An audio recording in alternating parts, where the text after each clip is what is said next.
গ্রামের চাষাবাদ এক অন্যতম ভূমিকা পালন করে। তার মধ্যে থেকে আজকে আমরা দেখাবো পেঁয়াজ চারা রোপণ করার সঠিক নিয়ম ও পদ্ধতি। তো চলুন বন্ধুরা, আজকের ভিডিওটা প্রথম থেকে শুরু করা যাক। তার আগে বলে রাখি, যারা আমাকে চেনেন না তো তাদের জন্য নমস্কার বন্ধুরা, আমি বিনয় মাহাতো পশ্চিম মেদিনীপুর জেলার প্রত্যন্ত এক ছোট্ট গ্রাম থেকে বসবাস করি। আর এই ছোট্ট গ্রামের ছোট্ট ছোট্ট ভিডিও আপনাদের সামনে উপহার দিয়ে থাকি। তো চলুন বন্ধুরা, আজকের ভিডিওটা প্রথম থেকে শুরু করা যাক। প্রথমে জমিটা ভালোভাবে ঝুরঝুরা করে নেওয়া দরকার। তারপর ঝুরঝুরে করে নিলে পেঁয়াজ গাছের শিকড় গুলো ঠিকঠাক ভাবে মাটিতে ছড়িয়ে পড়ে। তারপর সম্ভব মতো কিছু কিছু জৈব সার দেওয়া ভালো, এতে জমির উর্বরতা বাড়ায়।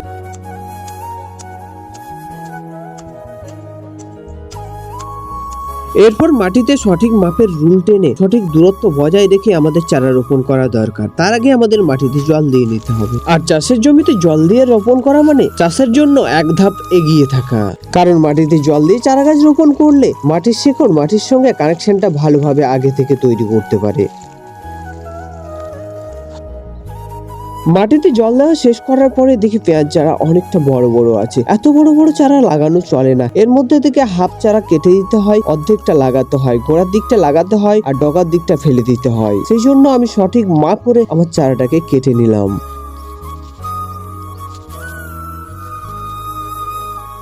পেঁয়াজ চারা কেটে নেওয়ার পরে গোড়ার দিকটা হাফ বেঁচে গেল। এই চারাগুলোকে আমাদেরকে মাটির মধ্যে রোপণ করতে হবে, কিন্তু মাটিতে রোপণ করার আগে আমাদের কিছু কথা মাথায় রাখতে হবে। তার মধ্যে থেকে পেঁয়াজ যদি আমরা সাইজে ভালো ও বড় চাই, তাহলে আমাদেরকে পেঁয়াজের দূরত্ব মাথায় রেখে কাজ করতে হবে। অর্থাৎ আমাদেরকে পেঁয়াজের যে চারাটা লাগানো হবে সেটা যেন 5 থেকে 7 সেন্টিমিটার দূরত্ব হয়, তাহলে পেঁয়াজের সাইজ অনেক বড় বড় হয়। সেই রকম অনুপাতে আমি লাগালাম। যদিও আমার চারা বেশি আছে, সেই জন্য তার থেকেও একটু কাছে কাছে আমি লাগালাম। যারা আপনারা লাগাতে চাইবেন তো তাদেরকে অনুরোধ করবো, অবশ্যই আপনারা পেঁয়াজের চারার দূরত্ব বজায় রাখবেন। অবশ্যই 5 থেকে 7 সেন্টিমিটার দূরত্ব রাখবেন।